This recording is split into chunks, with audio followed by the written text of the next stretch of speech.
Quel est le point commun entre André Malraux, le général de Gaulle, Alain Finkielkraut et un policier lambda?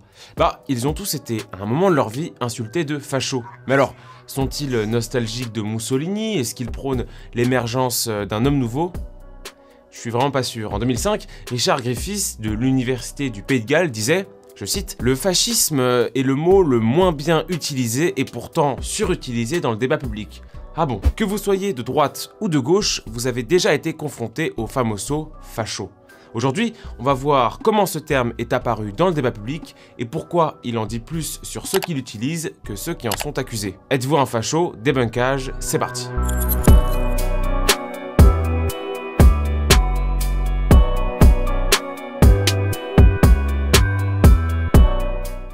George Orwell, dans les années 1950, montrait déjà que ce terme avait perdu tout son sens. Et depuis, on peut dire que c'est bien parti en couille. Mais pour rendre compte de l'éloignement sémantique du terme avec son emploi, il faut savoir de quoi on parle. C'est quoi un facho en fait? Eh bien, le fasciste est un révolutionnaire. Il préconise une omniprésence de l'État et de son contrôle permanent sur la société. Au centre du fascisme, on va retrouver le concept de l'homme nouveau, un corporatisme d'État et globalement un culte permanent de la personnalité. C'est une pensée anti-individualiste, violente, et si on était strict, on ne l'appliquerait qu'au régime italien de la période 1922 à 1943. Et dernier point, mais non des moindres, il est fier. Insulter quelqu'un de fasciste n'a donc pas de sens puisque le fascisme s'assume. Mussolini, par exemple, n'avait pas honte d'être un fasciste. Tu confonds avec quelqu'un, moi je m'appelle Victor, je suis portugais, je te connais pas. Autre point à noter, le fascisme est devenu une insulte dans le débat public, contrairement au communisme et au stalinisme. On va voir comment. Bon, mes amis, depuis quand le terme fasciste, ou son diminutif affectif, le facho, a-t-il été dévoyé? Eh bien Fred, j'ai envie de te dire, depuis toujours. À la base, le premier à l'utiliser comme une insulte, c'est bien évidemment le Parti communiste français. Fort du mythe résistant largement déconstruit depuis, le fasciste est utilisé dans un premier temps à l'encontre des partisans de la SFIO, la section française de l'Internationale ouvrière. Quand je dis déconstruit, c'est que le mythe des 75 000 fusillés du Parti communiste est faux. En fait, ils étaient pas plus de 4000 et sur l'ensemble des morts sous l'occupation, à savoir à peu près 134 000 qui comprenaient les déportations, les massacres et les fusillades, ça représente à peu près 3% des morts sous l'occupation.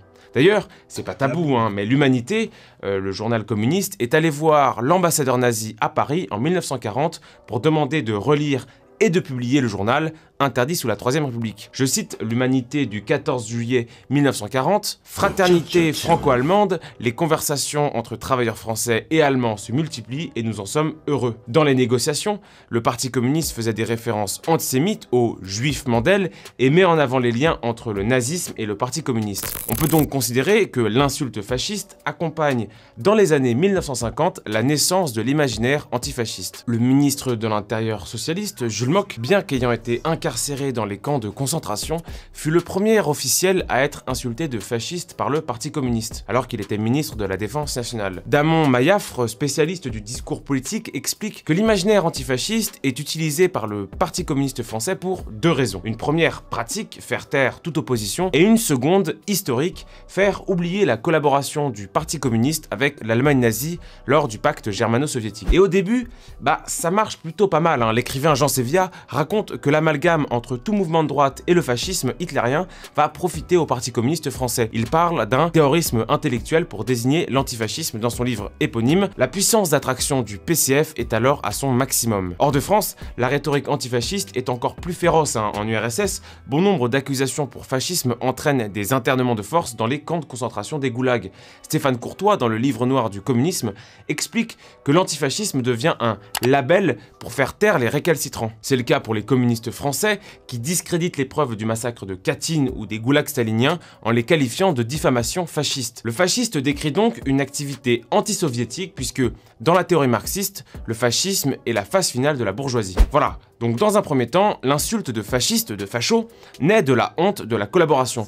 il s'inscrit dans un imaginaire du parti communiste résistant et donc légitime dans le débat public. L'historien Georges-Henri Soutou explique que le communisme capitalise sur l'antifascisme pour asseoir sa domination dans l'espace public. Il devient véritablement mobilisateur dans les années 1970-1980 avec la montée en puissance du Front National. Ce parti qui, on le sait depuis, doit son exposition médiatique en partie à François Mitterrand qui avait besoin d'un repoussoir absolu pour affirmer son socialisme en 1983 au tournant de la rigueur. Et là, on commence un peu à comprendre l'utilisation moderne du fascisme. Bah oui, pour qu'un mouvement antifasciste perdure et rassemble, il faut que la menace fasciste existe. Et si elle n'existe pas, on va la créer. Et François Mitterrand, qui avait besoin d'une légitimité, ayant lui-même collaboré, va créer autour du Front National un imaginaire fasciste. Je suis très intelligent. Et ça, c'est même pas moi qui le dis, hein. C'est son ancien ministre Lionel Jospin. Extrait. Pendant toutes les années du mitterrandisme, nous n'avons jamais été face à une menace fasciste. Et donc, tout antifascisme n'était que du théâtre. Nous avons été face à un parti, le Front National, qui était un parti d'extrême droite, un parti populiste aussi, à sa façon, mais nous n'avons jamais été dans une situation de menace fasciste, et même pas face à un parti fasciste. Cette deuxième période correspond au moment où le fascisme, le facho, est largement dévoyé pour être un opposant de droite lambda. Avec le développement de la mouvance Antifa des années 2000 à aujourd'hui, le fasciste ou le facho ne désigne finalement plus rien de concret. C'est quelqu'un de droite, mais ça peut aussi être de gauche, trop attaché à la laïcité, un peu trop patriote. Enfin bref, ce terme est devenu une insulte floue et insaisissable. C'est la période de la banalisation du concept. À titre d'exemple, le chercheur Rosenfeld a noté une augmentation sans précédent de la comparaison entre Donald Trump et Hitler dans les médias en 2017. On peut faire le même constat que l'historien Frédéric Lemoyle, à savoir pourquoi l'antifascisme est-il aussi fort alors que la menace fasciste est aujourd'hui aussi faible? En fait, ce terme de facho, de fasciste, est une trouvaille rhétorique imparable, et ce, pour plusieurs raisons. La première, c'est qu'elle discrédite immédiatement celui qui est visé,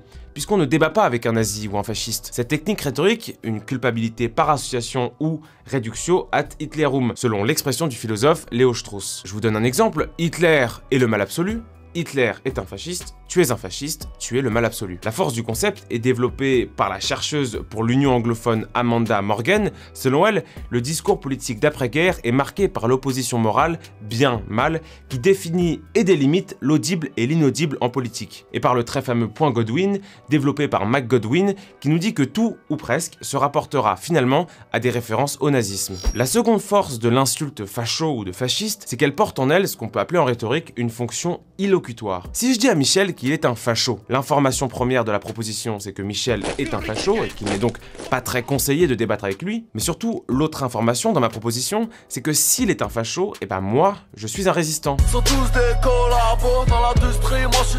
C'est donc très flatteur pour l'ego de celui qui insulte. Et on retrouve ici une des raisons de l'utilisation par le Parti communiste dans les années 1950. Elle inscrit celui ou celle qui l'utilise dans le camp on ne peut plus légitime du résistant. En plus, elle permet de gagner du temps, ou comme dirait Dimitri Manouilski, accusez votre adversaire de fascisme, le temps qu'il se justifie, vous aurez tout le temps de choisir de nouvelles attaques. Et enfin, la troisième puissance du concept, c'est qu'en laissant planer le mythe du fascisme, on légitime tous les mouvements qui le combattent. Et on retrouve un peu ce qu'avait fait le Parti socialiste avec l'antiracisme. On crée de toutes pièces le problème, le supposé racisme systémique, et on crée le remède, l'antiracisme, avec SOS Racisme. Renzo De Felice, dans Intervista sul fascismo, écrit que l'antifascisme italien, pour le coup, n'avait qu'un seul objectif véritable, écraser les contradicteurs du Parti communiste italien.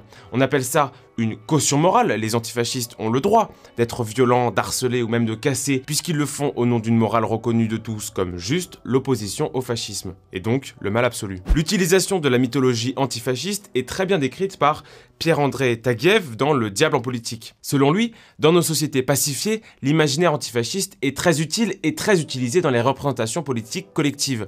Il permet d'identifier et de poser les bases préalables du débat entre le tolérable et l'intolérable. En fait, ce que nous montre la persistance du concept dans le débat public, c'est que la grille de lecture politique dans laquelle bon nombre d'oppositions s'inscrivent est directement issue et contrôlée par la gauche, qui définit et délimite le champ du tolérable et de l'intolérable. L'insulte fasciste ou de facho est un sophisme formel.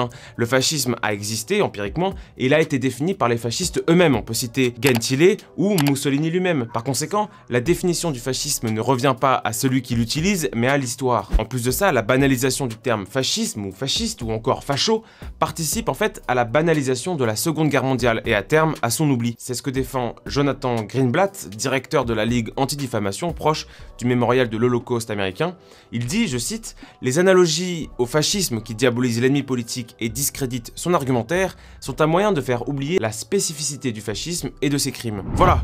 Maintenant, si Chloé, 16 ans, non-binaire, genderfluide et cheveux bleus vous insulte de facho, vous pouvez lui dire 3 choses. Vous pouvez lui rappeler ce qu'est le fascisme, selon les fascistes eux-mêmes, que l'insulte politique a été inventée pour faire oublier la collaboration du pacte germano-soviétique, et enfin, qu'il a été repris pour faire taire les opposants au régime totalitaire en Union soviétique, notamment ceux qui critiquaient l'internement dans les camps de concentration staliniens et les massacres des opposants. Ou vous pouvez lui demander sa définition du fascisme, ça peut être très enrichissant. Alors qu'est-ce que le fascisme? Ouais, avoir des idées extrêmes contre certaines personnes, avoir une idéologie marquée. Enfin, je pense tout de suite à raciste. Voilà, merci à tous d'avoir suivi ce débunkage. N'hésitez pas à liker, à commenter et à partager. Et moi, je vous dis à très vite.